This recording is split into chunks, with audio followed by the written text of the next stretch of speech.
Well, good afternoon, everyone. Happy holidays and welcome to our final MPF webinar of 2024. Uri, how you doing?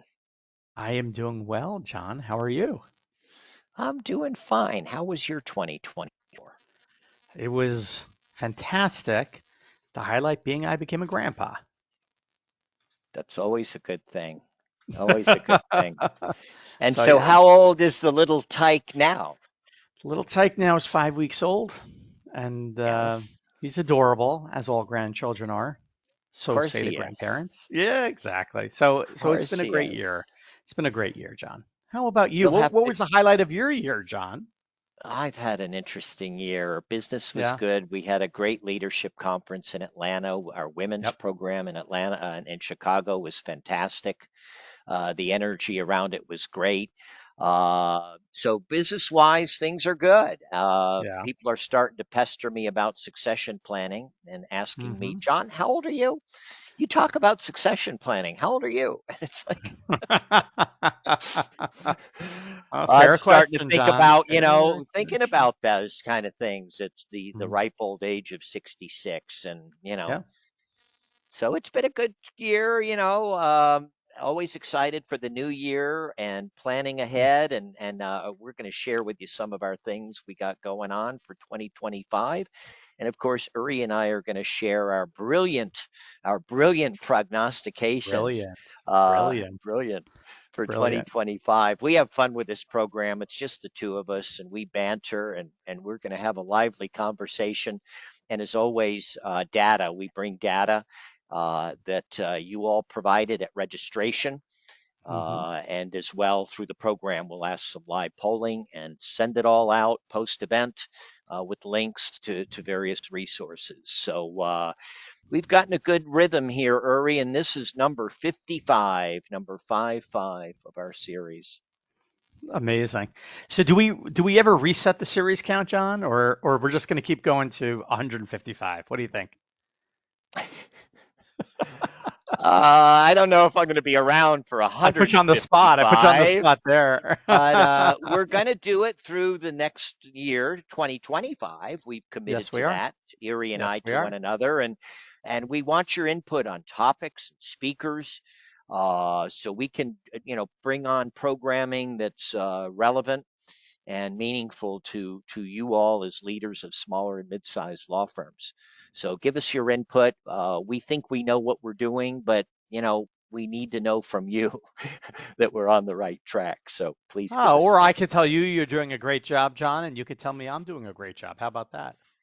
I don't lie, Uri, so I probably wouldn't say those No, that things. wouldn't No, work. Okay. I'm kidding. I'm kidding. Yeah, it's 100. And this is number 55, and Hmm. I'm looking at the clock. It is 2 o'clock, so I'm going to officially begin today's program. Welcome everyone to the December 18 MPF webinar. We're going to offer big bold predictions for 2025. Your co-moderator is Uri Gutfreund. Uri, how are you? I am great, John. How are you today? I'm doing well, and thank you for asking. Appreciate that. So let me move right into it. And you guys know us. Uri is a senior vice president at Ames and Gough. They do risk management and insurance products for law firms, and I do a little consulting and run these managing partner programs. But really, it's all about you all and your input, your participation, so that we bring back stuff that's timely and relevant. So, as looking at the year ahead, we're going to run the webinar series every Wednesday. We go live 2 o'clock Eastern time. We record it. They're all archived on our website. You can go anytime and listen to any of these sessions on demand. The handout materials, we throw in the polling results and survey results and some articles and such. So really rich set of resources. Our big show is coming up. Dates are May 7 and 8, our leadership conference, and we'll be opening registration before the first of the year. We'll have a very soft kind of early registration. Hmm. If you're interested, it will sell out. So jump in and take a look at that.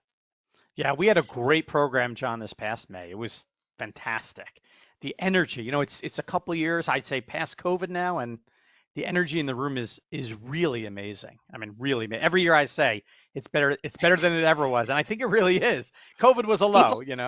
People that this is the best ever, the best Yeah, ever. I mean, it and really we keep was. growing, and what's Hmm. really cool about it is the familiarity and the Yes. openness that the participants, the sharing.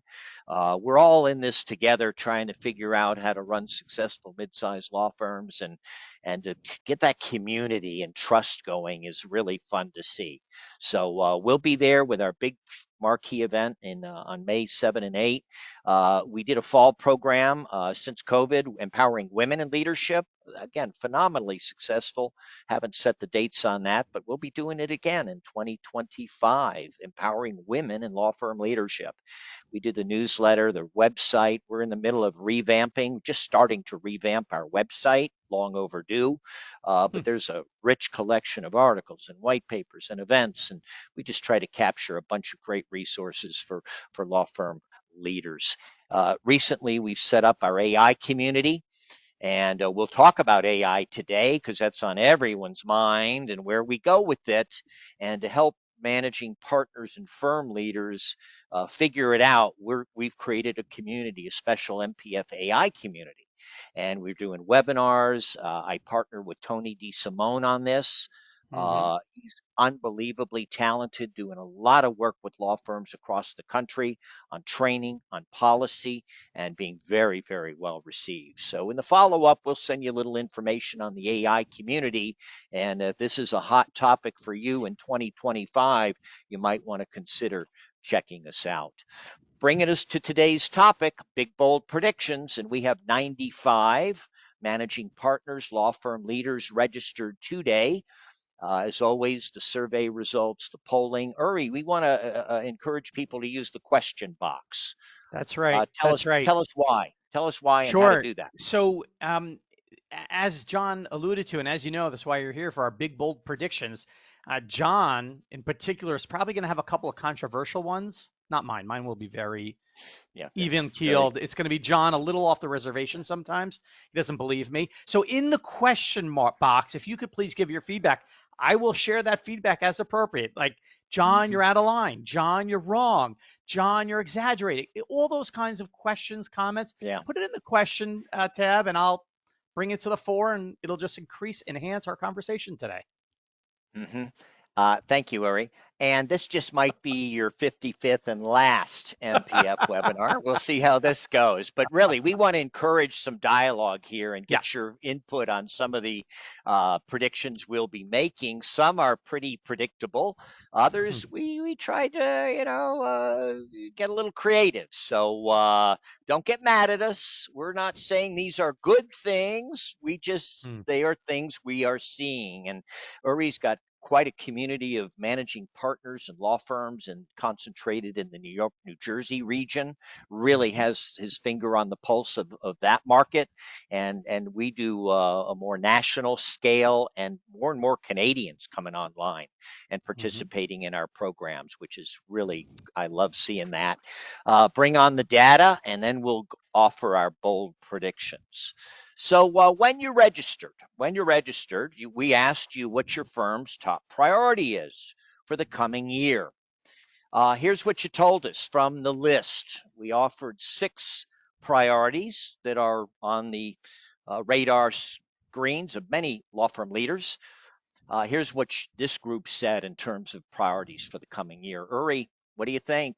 We on the right Talent, track here? talent, talent, a little marketing biz dev, and I would say it's getting the right talent in to do your marketing biz dev. That's coming up quite a lot. See that quite a lot. I'm not surprised at all. How about you? Uh, I think AI should be a little Mm, higher on mm-hmm, folks' radar mm-hmm, screens. mm-hmm, We'll talk about what's going on as we see it in mid-sized firms addressing AI, mm-hmm, and not a whole lot of urgency here quite yet, but we think the urgency will soon come, and your clients are going to be applying the pressure. So don't forget about AI. But clearly, talent recruiting, we hear it again and again anecdotally, and here it Hmm. is in data collected from 95 managing partners and firm leaders. Succession is another one of those areas that I think many firms tend to neglect. It's something we can put off till tomorrow, and then it catches up on you before you realize it. But boy, I mean, there's a lot of things we can be prioritizing here. But this gives us a sampling. There it is: the talent recruiting, retention, business development. We have already one comment from Frank. Frank says, "Is AI just a fad?" We'll talk about it in our bold predictions. Is AI just a fad, John? No, no, it's When you not going away, registered, folks. It's not going away. we asked you a second question, which was, how well do you think you're going to do going financially into 2025? And not surprisingly, John's been asking this question for a lot of years. And generally, we have a bullish group among our managing partners. A lot of people think it's going to be another great year in 2025. Yep. And, there was a little more. We asked a very similarly phrased question last year, and there seemed to be a little less enthusiasm Mm-hmm. toward our financial performance this year, a little more skittishness over the economy and this recession, looming recession that never really happened. And so I think people are really bullish on the economy, and the big change, of course, is the administration, the federal administration, and what impacts might that have in certain practice areas like energy, regulatory. We'll talk a little bit about some of that stuff, but generally, managing partners are bullish and almost, always optimistic.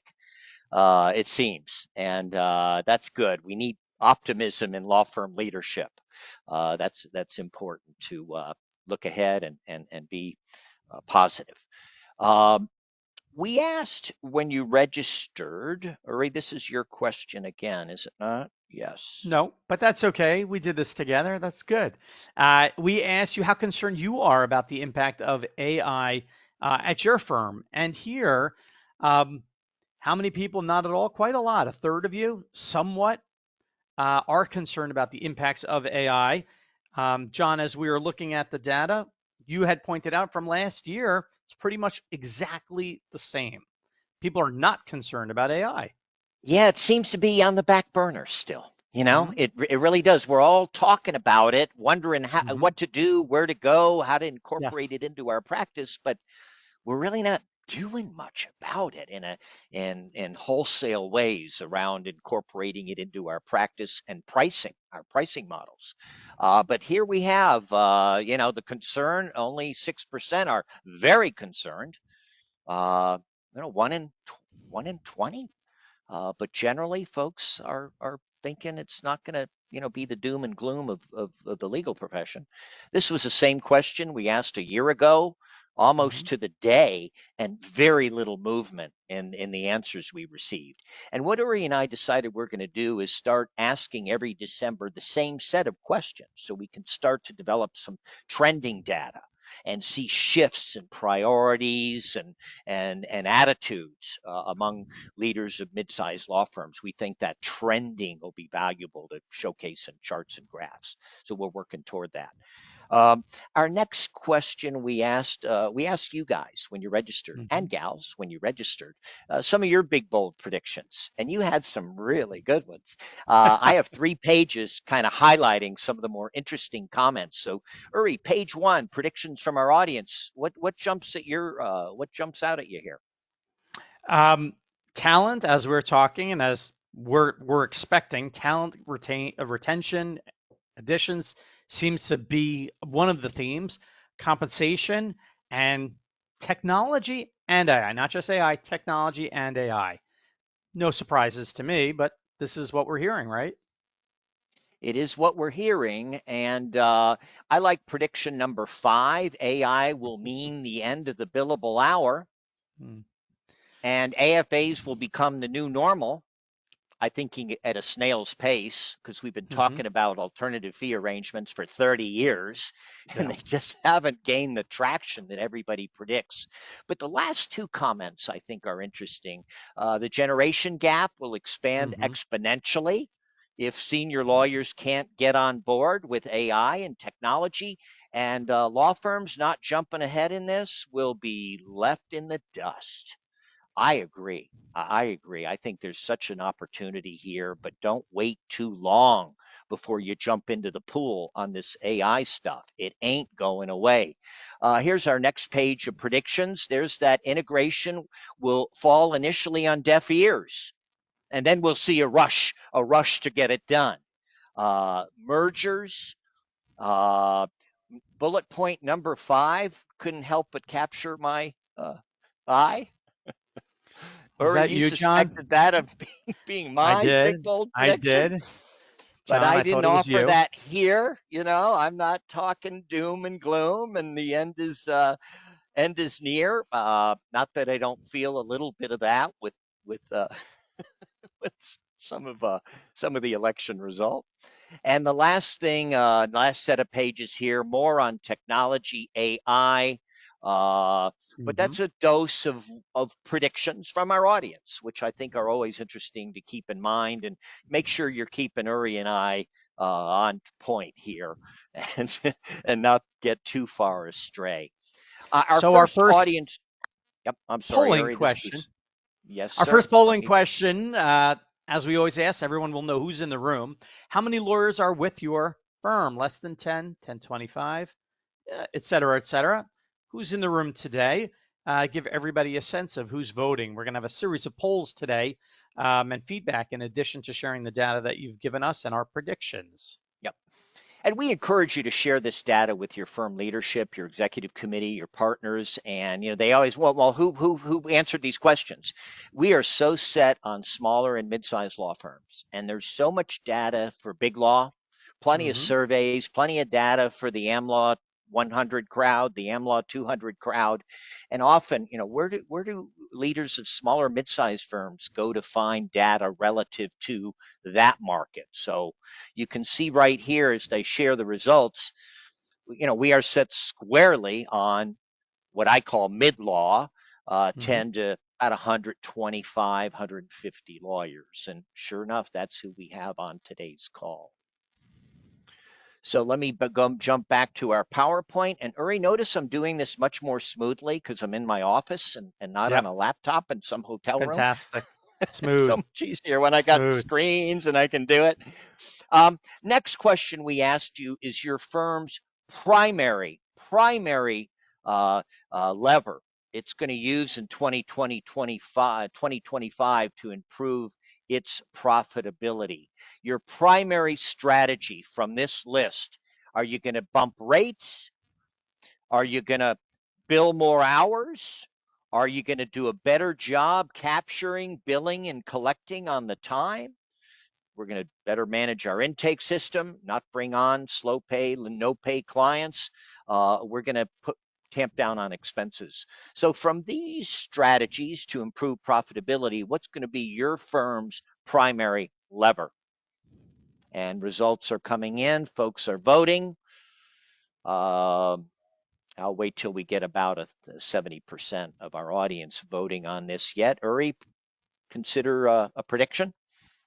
Well, I mean, the age old one that people always say is we're going to work harder at higher rates. I mean, that's just, the mantra every year. I would say rates and then billable more hours. And here are our results. Rates. Hmm. We've seen Right. firms, we're going to ask some questions around your intentions for rates in 2025. People are always interested in that benchmarking data. And we've seen some pretty aggressive rate setting coming out of COVID. And when Hmm. inflation had worked itself a little bit into the economy, there was some real aggressive rate setting. So, Uri, you want to talk to us a little bit about that? Well, yeah, I mean, we're seeing rates be uh, a big lever that firms are trying to pull. I think when we were talking earlier, one of the things that we think is underrepresented and really is an opportunity because there's been many articles written, but it's obvious you can only raise rates so much. I mean, we really can only raise rates so much. We'll ask in a few minutes about what people are exactly thinking this year, but there's really opportunity in intake and specifically focusing on better retainers, evergreen retainers when permitted in your jurisdiction, auto charge retainers. Like to see that. I do think also setting those rates in the beginning, whatever rates you're going with, stop discounting. We all know the game. It's December. We certainly know the game where we're starting at a certain rate. We're giving a discount even before the engagement letter goes out. We're knocking off hours before the bill goes out. And come December, we're cutting the bill again. So at least start with whatever rate you're starting with. Start with that rate. Stay with that rate. You get a chance of getting close to that rate. Yeah, we think intake is, we see it a lot at smaller mid-sized firms. It's inconsistent. Yep. Each lawyer has a different mechanism to intake, open a file, set the rate. Everybody's using this different engagement letters. And what's that about if we're a firm? And really being disciplined on our intake and consistent. And an engagement letter that includes automatic rate increases. It imposes late fees if the bill is past due. It allows for credit cards. And there's issues around, do you have to disclose? And some Hmm. jurisdictions, you can't do it. But more and more, about 2/3 of mid-sized firms are accepting credit cards routinely. Hmm. I have a prediction about other methods of payment as we get into the program. But getting that letter, a standard hourly rate schedule, I think it should be absolutely there. And any exceptions to that standard hourly rate schedule, we can't have partners giving away the time. We have an intake committee, an executive committee. If you want to be giving away firm time, firm hours, you just can't do that unilaterally. But really getting disciplined around intake, and that I think eliminates a lot of your problems around no pay, slow pay, because you don't bring in clients who are deadbeats. Yeah, Bob writes in the comments, it's easier to get higher rates from new clients than from existing clients. No, of course. Yeah, Bob's got it right. That's the easy No one. doubt. New So you clients. bump those rates every year. I mean, to your Hmm. existings, you don't wait 5 years, 6 years, and then, oh, we're going Yep. to jack your rates 20%. Of course, you're going to get pushback. But just build in that automatic every year. Uri and I have talked about what's that default rate Hmm. increase? 3 to 5%, 3 to 5% every year. That's the default. And you can make exceptions by client, by practice group, by office, but build in some defaults there for your existing clients. Because if they set too comfortably on rates you haven't raised in many, many years, of course you're going Hmm. to get pushback. So, some thoughts on rates, some initial data before we jump into our big, bold predictions. And Uri, I thought we'd get here at about the 25-minute mark. So, we're doing good on our timing. Hmm. Um, we did a look back at our webinars we presented through the course of 2024. And it's always interesting when you sit back and reflect and look at big picture. We all get caught up in the day to day, and seldom take the time to step back and look at all this stuff we've done. Uri, I was amazed at what we presented last year. Yep. The speakers, the topics, the data, and these are the best of from my as I reviewed the list. But that Hmm. got the most views, the most comments. I thought might be the most impactful Yep. for leaders of smaller, mid-sized law firms. So we did one on profitability in January. Guess what? We're going to do that one again. Strategies, specific strategies to improve profitability, uh, compensation systems. That was just Uri and I asking 20 questions, rapid fire to our audience about, have you changed your comp system in recent years? Are you going more transparent or less transparent? More formulaic, less formulaic? What do you weight? What's weighting up? What's trending down? If you're looking at your firm's comp system and some tweaks to it, this is really good data as to how mid-sized firms are evolving and adapting their comp systems. We did one on retention, due diligence, really important. You bring in laterals. We're going to talk about laterals in a little while. And the C-suite. We partnered with the Association of Legal Administrators and did a program on the increasingly important roles of COOs, CFOs, CMOs, yes, even for smaller and mid-sized law firms. Uri, what do you think? The list. Yep. Did I miss any that you thought were really good? And I'd No, also these like were to ask you from this list, what was your favorite? Yeah, my favorite, and it's a great listen. If you didn't watch it live, get the recording. It's all on the managingpartnerforum.org site. Due diligence on lateral hires was my favorite. Michael Ellenhorn's great. He gave some great practical tips. I think the questions from the audience were great. He shared some great tips, ideas on how to weed out some of the real what should be obvious to all, but Michael had some great ideas. And what should be your standard operating procedure when you do consider onboarding? And I recall he shocked us, John, with stories of hires that they could have found. They really could Yeah. have found those red flags, I think the way he called it, and it was great. Yep. I thought that was He really calls them useful. red Yep. flags, and a due diligence checklist. So Yeah. you're organized about vetting people, be it a Yep. lateral associate, a practice group you're bringing in from another firm, you're considering Yeah. a merger and acquisition. Let's make sure we get along and the numbers match up, and Hmm. importantly, our culture matches up. And we share the same values and attitudes toward client service, compensation, giving back to the community, caring about our people, whatever it is. I think that cultural compatibility is really, really important. And you hate to see, due to a lack of due diligence, a separation because we didn't get to know each other well enough before we tied the knot. So the due diligence. Ellenhorn works mostly with AmLaw 100 firms Yep. who are in acquisition mode, but his lessons I think Oh, apply to sure. firms of all sizes. Maybe And more so for Roger, smaller firms. Maybe even more so yeah, for smaller because firms. each individual lawyer is that much important to the whole Hmm. organizations, and missteps are really distracting Yeah. if we make bad moves when it comes to hiring. And let's not forget about our C-suite and hiring. Many firms the size we attract are Hmm. hiring not just COOs, but we have a few firms that have hired CEOs, Yeah. Yep. non lawyers who are well empowered to impose accountability and discipline and run the firm as a business. And so you don't have to be the hatchet man. You have your CEO over here who can take on some of those not so fun projects. Uri, anything on our past programs before we launch into our big bolds?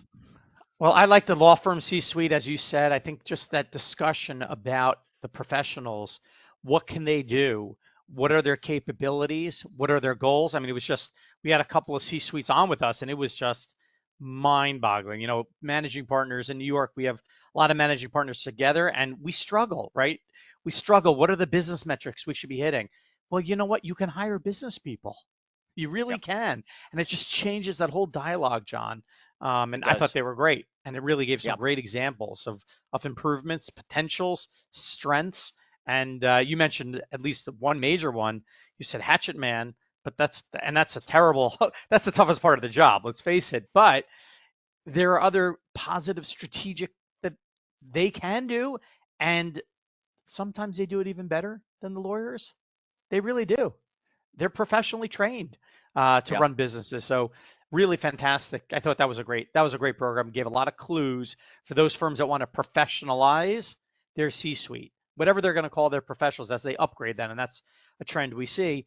That's a great tips. That's great stuff about what you could do, the potential. So I think that people should catch that one too.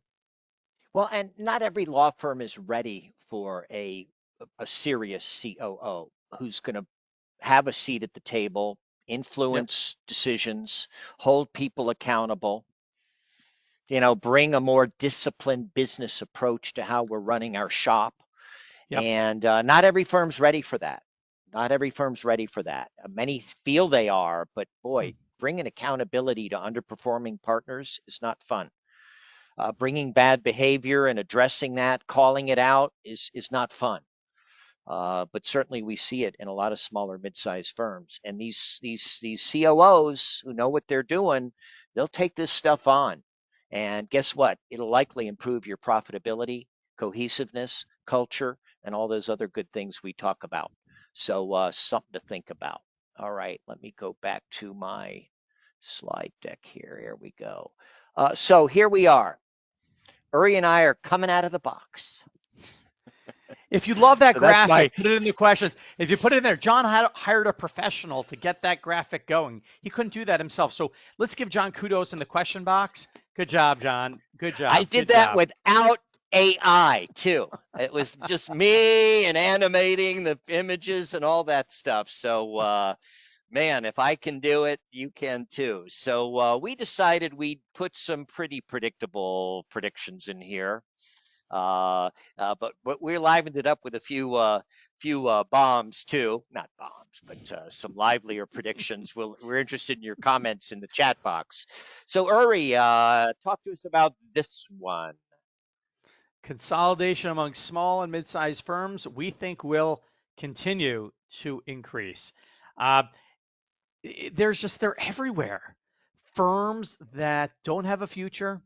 Everyone knows they don't have a future. Hopefully, it's not anybody on the webinar today, but there's so many weak firms that don't have a solid succession plan, and it becomes obvious, and they need to do something about it. So we're seeing consolidation opportunities for the firms that do have their act together, and firms that are weaker, that don't have their succession plans, they don't have the next future leaders looking for a home. We saw quite a few this past year, some quite major ones. One in New York was Kramer Levin. Look it up. They were 330 lawyers. They were, and you'll just read the articles. It's pretty interesting. After 56 years, the firm at 330 lawyers closed because they were too small. Think about that. Kramer Levin merged after 56 years because they were too small, having too hard of a go at 330 lawyers, 450 million in revenue. John, what does that say for the people here today? Well, boy, That's a you little threw me doom, a a little curve. dark. You threw me That a was a little curve dark. there, Uri.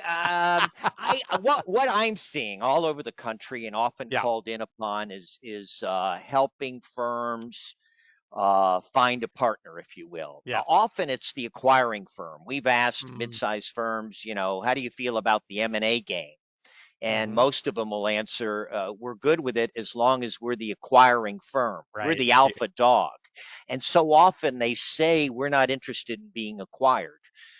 But you read about it the next day in the newspaper that they have been acquired. And often, Uri, it's what you mentioned, a lack of succession, investing in young people. And I think our firm infrastructure, much of it around technology. And young lawyers want to see these investments in technology.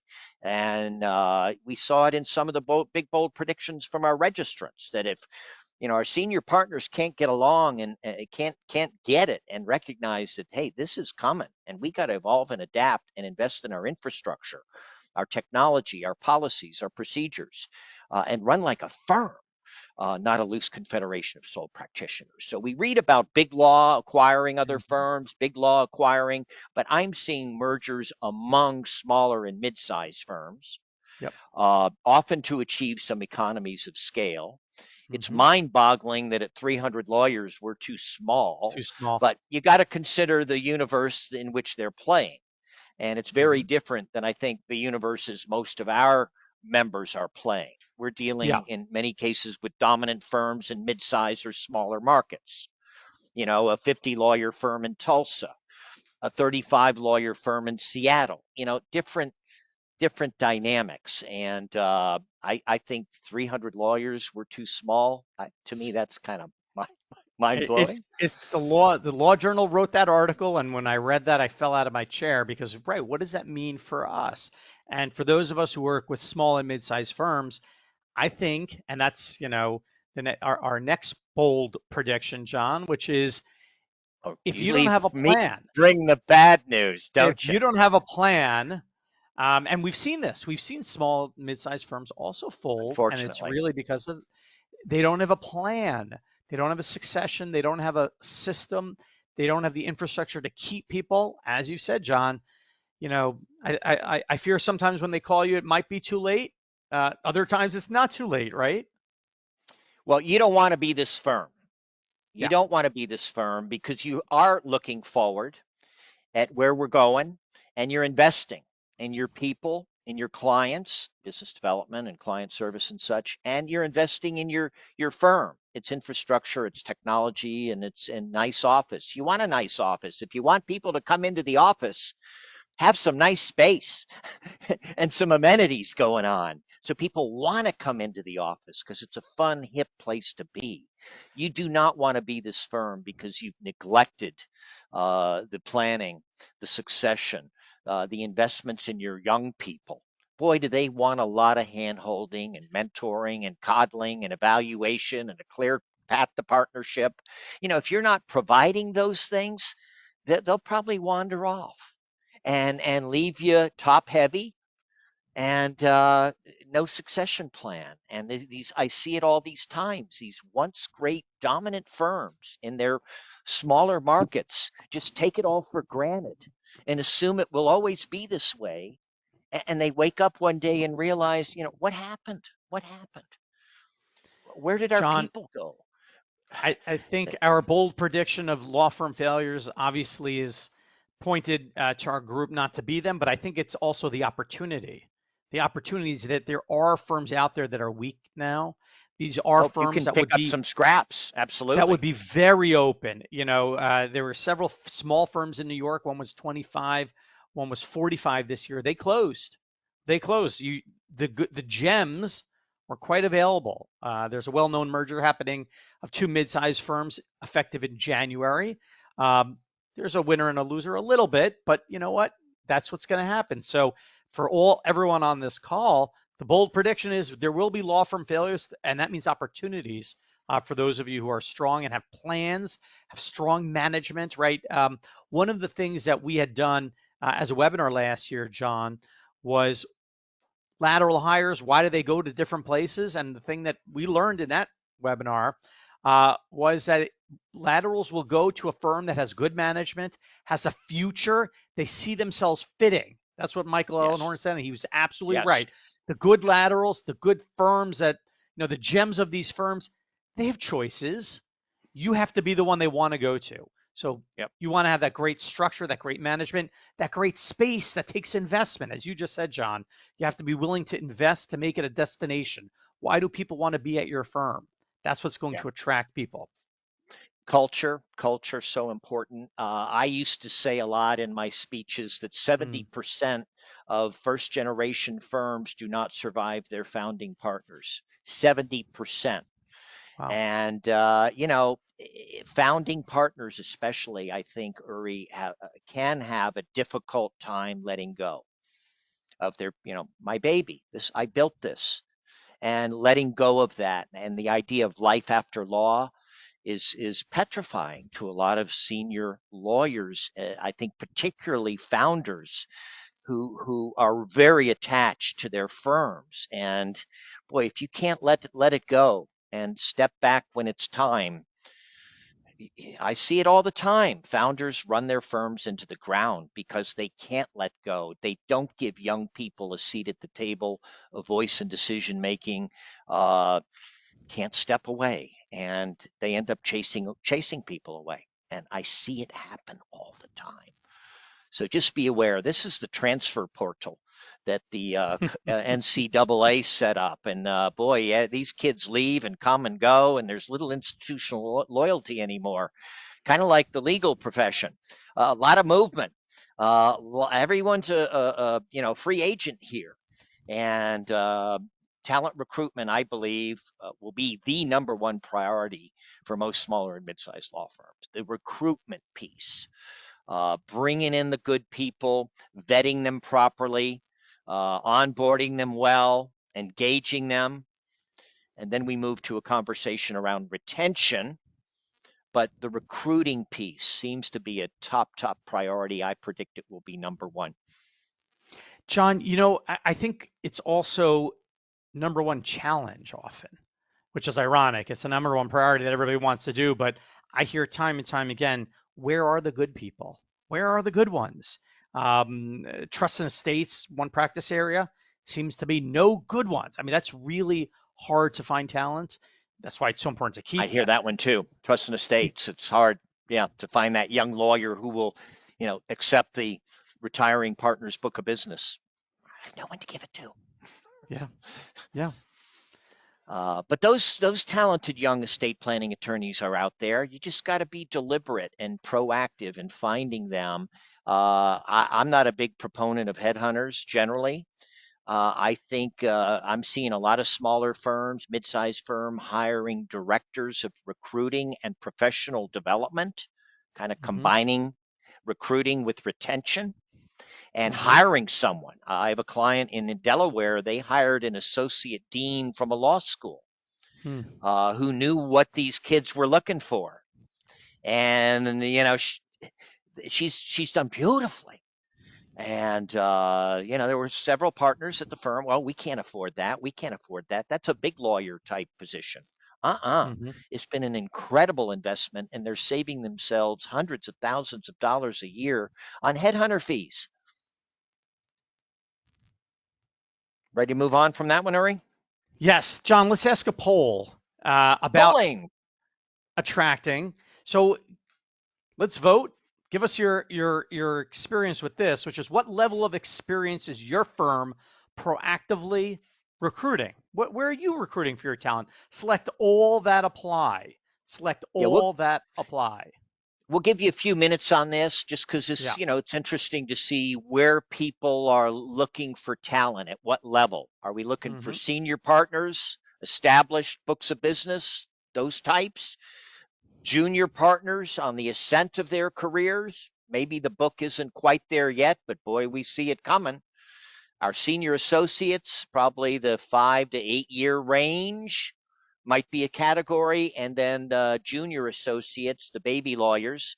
We added C suite there as well, because there are many smaller mid sized firms proactively looking for, excuse me, CMOs, COOs, CFOs, those types of positions. We have about 78% of our vote in, Uri. Let's do our reveal and share the results. We've seen a shift from the last time we asked this question, Uri. Yep. Senior associates number one, followed by junior associates, which is interesting. That's a That's little that's surprising. that's a switch. Yeah. We saw the action with junior partners, I think, the last time we asked this question, and I believe I Hmm. put in the answers. Yes. When we asked this question last year, Hmm. here's where we were. Actually, very similar when we look at those two results as to where we're proactively looking at that junior partner, senior Hmm. associate level. Looks like a lot of people are looking. Let me bring up our polling results again. At what level of experience, because this is worth taking a look at. And it's Hmm. very similar, isn't it, to last Hmm. year? Hmm. Hmm. Very similar. Senior Uh, associates number one. I think that gained a little bit on junior partners. just slightly. Certainly, yeah. I mean, I think that's very, very interesting. I hear that all the time, and I think that's probably reflects a little dissatisfaction with junior partners. I think more people are Interesting. saying, Yeah. "Why do I need another junior partner? I can have a senior associate do it just as well." And in fact, it's probably more a senior associate position who can run the deal. I don't Yeah. need to bring in another partner. That's our big shift here as I look at these two graphs next to each other. I'm not sure our audience can Hmm. see both at the same time, but the shift Right. here is to more competition for junior associates, less Mm-hmm. competition for junior partners. Mm-hmm. And I'm surprised to see that, to be honest with you, Uri. I really am. Yeah. I would have thought the action would be with junior partners. The Mm. partners with the books of business on the ascents of their careers. Yeah. Those are the people we're looking for. So that's interesting. Very interesting and surprising. Yeah. We had to bring into AI, had to talk about AI, and what I see, clients are driving this show. Uh, Law firms very rarely self-innovate. Mm. They tend to want to see the precedent, avoid the risk.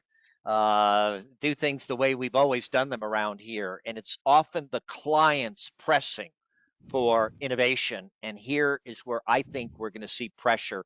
And the clients are still trying to figure it out, folks. And I'll tell you a story, but I think clients are going to drive this change, but it's here. It's not going away. You can get ahead of it and be ready when your clients come, or you could be proactive, take things to your clients. Uri, talk to us about what you're seeing AI among the mid-sized law firms in New York. Yeah, I mean the use of AI I think is here. Everyone's thinking about it. I've heard good stuff about your community. People are really trying to figure out what's going on with AI. I do think, and this is my prediction when it comes on AI, is your clients will forbid it, forbid it, forbid it. A couple of courts already, I think PJ reminds us, a couple of courts have said you either can't use AI, you need to disclose that you've used AI, but clients for now are forbidding mostly. There's one professional liability insurance company that's forbidding it, which is interesting. There's just one. I think they're an outlier, but there is one. But the point is, clients for right now are forbidding it, forbidding it, forbidding it. And Some what are, we're Uri, because I'm predicting, going to tell you what some stories that would well, counter that. what I'm predicting is that there will become a time, if in the near future, will clients will flip, and it'll be very strange because they're going to flip from forbidding it to mandating it, And and you think you that need to be flip's going ready. to be fast? I mean, I it's think going it's to going to be fast. I think it's going to be interesting. instantaneous, and I think it's not going to be optional. It's not going to be optional. So, as a firm, you have an option. Are you going to wait until they say you need to do something to know how to do it? I wouldn't recommend that, um, because we are now going to go to a situation where you're going to lose a client over it. It's not going to be optional, in my opinion. It'll be the big financials, the big banks, the big Yeah, I think insurance the companies. insurance companies and financial institutions, maybe government and public entities, real sophisticated consumers of services who are very price sensitive. Yep. They're I gonna they're think they'll gonna be drive it, I think. I think they'll be direct, and I think the indirect will be, even if they don't mandate it, even if they don't mandate it, they're going to say, we know how long it takes because on RAI, we put it together in 20 seconds. You can't Right, bill right. 3 hours for Right, that. right. You Three can't. hour. How about 3 days? Here's just real recent. We had our women's conference. I Mm, referenced it earlier in Chicago, and we got into a conversation around AI. And one lady shares, we just got our new contract with our largest client. And within it, they are insisting that we apply AI to their matters. They're insisting on it. Our largest client. This has our attention, an insurance company, not surprisingly. And, and then right next to this lady shoots up a hand from another lady, said, that's interesting. We just got a letter from our second largest client forbidding us to use AI. To your point, AI, Uri, we got one client demanding it, another client forbidding it. Wow.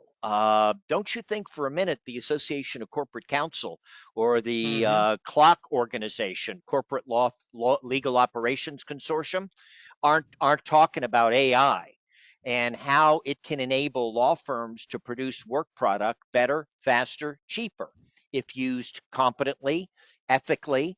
So law schools that we've had that conversation in some of our Zoom calls is law schools, are they training their law students how to research using AI and use it responsibly and ethically? And maybe that's where you look for your graduates, for your baby associates. Crank them out of a mid-level law school that's teaching its young lawyers how to apply AI to research and document production and review and all that stuff. That might be an interesting strategy to consider. Hire AI ready young lawyers, but you got to get in there and start playing with it. And in our community, we're doing these webinars and such, and we're recommending train your people, train your people how to use it competently, ethically. It's not unlike the internet when it first came to be, how many ever years ago. This is the internet on steroids, folks. Yeah, This we're this is such a powerful, powerful tool, and it's coming. So where do you want to be on that adoption curve? Among the laggards, or you want to get ahead of your competition among the early majority or the early adopters? Uh, so if you're interested in getting on that, getting ahead of your competition, check out our AI community. We've got some really interesting conversations going on, a lot of sharing. Uh, they're talking about, hey, we just talked to our LexisNexis reps. What are they selling you? And they compare notes on that. And hey, at Thomson Reuters, what do they got going on? Uh, their products are very expensive, but there's Claude and things I've never heard of, Perplexity and ChatGPT. We've all heard of ChatGPT, but this stuff is happening so fast, and you can wait and wait and wait and wait too long, and your firm will be one of those with the right-sided boat that doesn't because you waited too darn long and you couldn't recruit young tech-savvy lawyers. John, we have a question in the questions. I know we're going to jump into rates next, which is a great topic. We And maybe are. that's the answer. The question was, how do we get clients to pay for it? And I think the answer is you sort of don't, just like you don't pass on your internet to your clients. How do we make up for the internet? Well, the internet makes us faster, quicker, smarter, able to do more. So let's ask this question, John. And Well, while it that's coming certainly up, doesn't incent billable hours, right? The AI. yeah. So how about alternative fees, flat fees? Uh, you know, uh, More creative billing practices. Yeah, this is a major conversation in our AI community. Hmm. Hey, AI is taking away our need for paralegals and first and second year lawyers. We don't need as many people working on our stuff, and how do we price for this? These are all questions to be answered, but firms are starting to experiment with it. We have Rosanna Berardi, who's in our community immigration law practice, and in Buffalo, as you can imagine, her practice is booming. Immigration law, and she's integrating it in there. She's, decided she doesn't need nearly as many paralegals, nearly associates. Her profits are skyrocketing, and she's really leaning into AI in a big, big way. Forms-driven practice, federal practice, but Fixed don't fee don't practice. don't Fixed fee. not pay attention to this. This People is a great always love question. this question. We'd be neglectful if we didn't ask it, especially here at year end. So, Uri, you have strong thoughts on rate increases. Well, I've straight up strong observations, I think is what I would characterize. And this is a question that we get often in December. And it's relevant to most firms.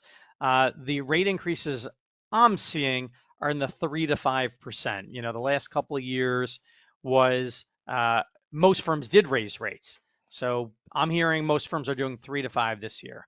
Huh. Pretty, look at the number of firms up there, close to 40% that are pushing Mhm. higher than that, Uri. That is Uh, interesting. That is if you've interesting. got some partners reluctant to bump the rates, show them this. Look what other firms are doing. Hmm. This is good data, and I think often we've got certain partners who are reluctant to push rates Yeah. to what they should be. The client won't pay that. Oh, this is a long-term client.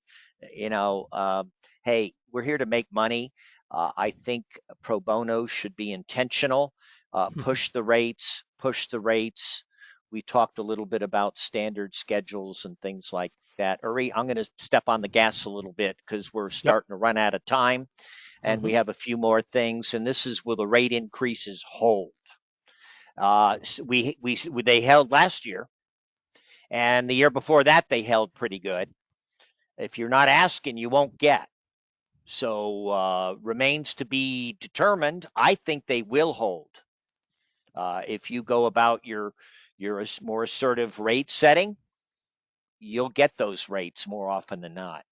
John, someone put in the questions, I won't give the name, but somebody put in the questions that costs are way up and our rates have been too low for too long. I suspect that firm did not raise rates aggressively the last couple of years to keep Yep, up with the costs going up. Personnel yep, costs are up across the industry. yep. You gotta beat Good point. inflation. If we want to make more money, we got to at least beat inflation. Right. And if you haven't, we see where inflation's been the past 2, 3 years. And if you haven't kept at least with that level of rate increase, you're losing ground, right?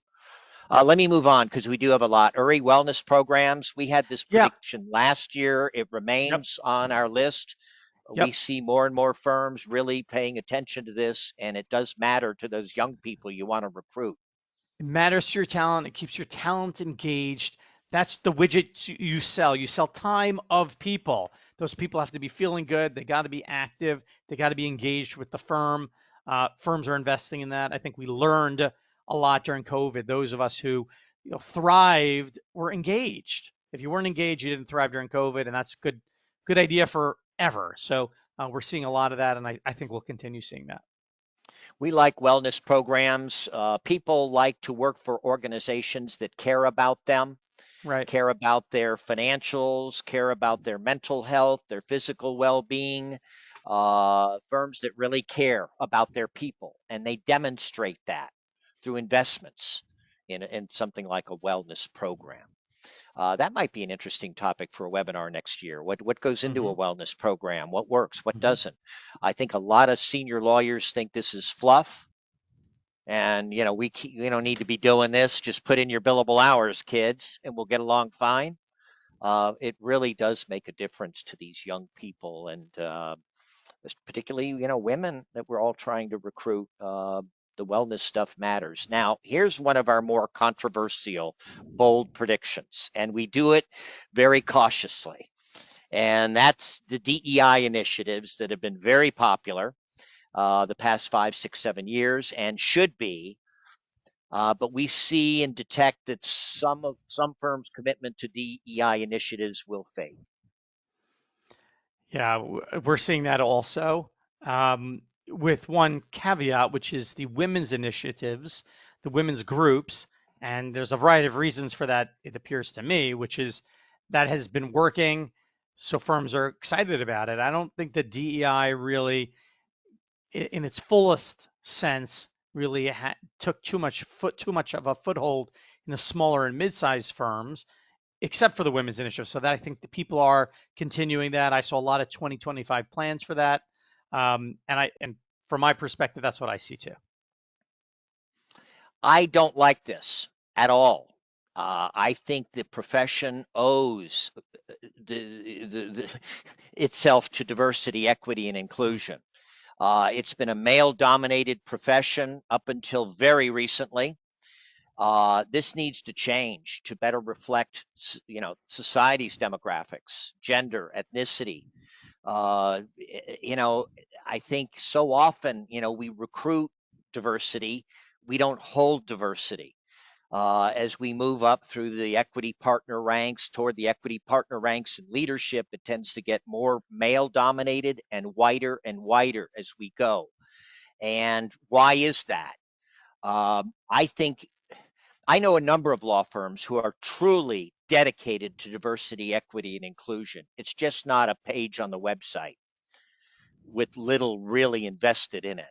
I know of several firms that have made this a pillar, a keystone in what they're all Mm. about, and they've had great success with it. Great success with it, and I think it is the right thing to do.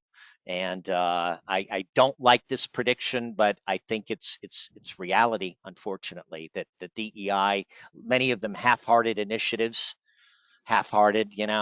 We put together a DEI committee, and who was on it? All our diverse lawyers. Hey, let's get some old white guys championing the DEI cause. That might John, somebody in the be a questions better pointed message. out that clients historically have pushed that. I'm seeing clients less push it now, Yeah. to the point in the question box. Have you also? I don't have a sense of that. I mean, it Mm. was a big deal. I would tune into the Association for Corporate Counsel, Hmm. acc.com, and see what they got Hmm. going on. To some companies, it's very important, very important. I think other companies kind of pay it lip service. But let me move on. Uri, we're starting. The clock is ticking on me. I thought it'd be interesting to put in some hot practice areas. Hmm. We got some changes all around us, and vaccine law. Might that be interesting? Let's get ahead of this. School boards, employers, government entities are going to be having all sorts of questions and all sorts of litigation around vaccinations. You can see it coming. Why not get ahead of that? We don't want to be the last firm in our jurisdiction to set up the cannabis practice group. Let's be the first one out and develop a reputation early as the firm in our town, in our state, in our region that really has a handle on vaccine law. Interesting thought. Energy, we need drill, baby, drill. There's going to be a lot of regulatory reform and industry changes. What's going to happen to the solar energy? The wind energy industries. We've got cybersecurity in there. The drones, we're all freaking out over the drones. But in parts of premises liability, premises security, with all the shootings and drones, stuff's happening, people. So think about what's coming, not so much what we've always done over the years as a law firm, but where we want to be recognized as the go to firm in our self selected niches. And I like industry practice groups, but we can set them up around areas of law as well. Uri wasn't wild about these particular slides, but I overrode him. And hot markets in Miami. You might not recognize all these skylines. I'm kidding you. Miami is crazy. South Florida, boy, all the activity down there with COVID and people moving out of New York and going to Florida domicile. You got Trump and Mar-a-Lago holding court. Crypto has got a big foothold in Miami. That region is booming. Nashville, Tennessee is next. I put Salt Lake and Phoenix in here because the multidisciplinary practices are still in play, the alternative business structures. And 5 years ago, I believe, Uri, one of our predictions was alternative business structures are going to sweep the land. Yeah, that didn't go. And we missed it. We missed it. But they're still out there, and those are hot markets. There's Yep. Sunbelt cities, Phoenix and Yep. Salt Lake, and a number of big law firms are putting their toes in the water around this alternative business structure that's allowed for in these jurisdictions. And of course, Washington, D.C. Lobbying practices are going to get amped up, and DC is going to be a hot market around regulatory reform and that sort of thing. Uri, am I missing any hot practice areas, hot markets that you see? No, but we saw immigration. You pointed out earlier by reference by one of our participants. I mean, certainly immigration's up there. Immigration's got to be. But think about what's coming and where you want to be a player, a go-to firm, and invest in that position. I think we're going to see, credit cards were unheard of years ago. You wouldn't pay your lawyer with a credit card. You wouldn't buy groceries with a credit card.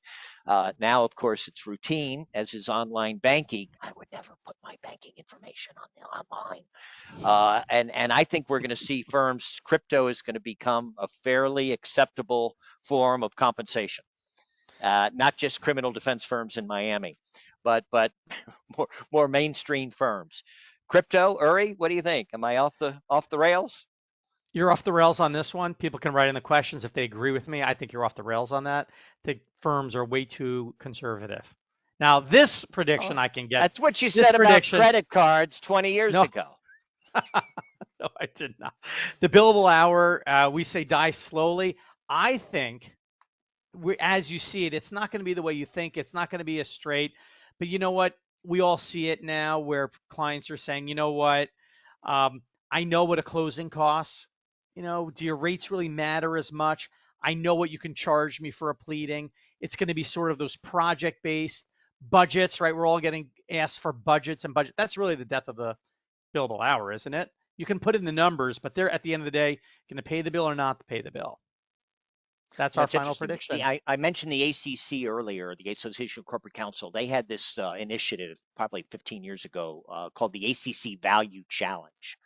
And it was to get off the billable hour and go to more value-based billing models. And it flopped, the ACC's value challenge. It got a little traction for a while, but then we all seemed to lose interest and default back to the billable hour.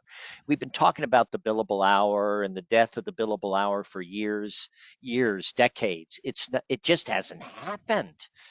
peripheral tweaks here and there. But maybe AI might be the impetus that's going to really shake this up and get us off the billable hours and look at more project based, value based billing.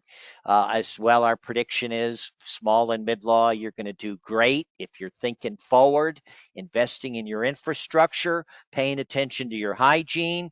Boy, there's so much opportunity out there for smaller and mid sized firms. So we think it's going to be a really, really, really good year. Uri, you with me on that?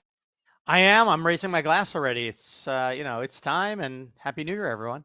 I see. We're recapping and we're out of time. So we do want to wish everybody a very happy new year. This is coffee flavored 7 Up. I had to give it a little color, so I put coffee in it to simulate I'm not really drinking during the day. Reminders were recorded. Please give us your feedback. Come see us in Atlanta. And here's our contact information. Thank you for joining us, everyone. We're right at 3:02.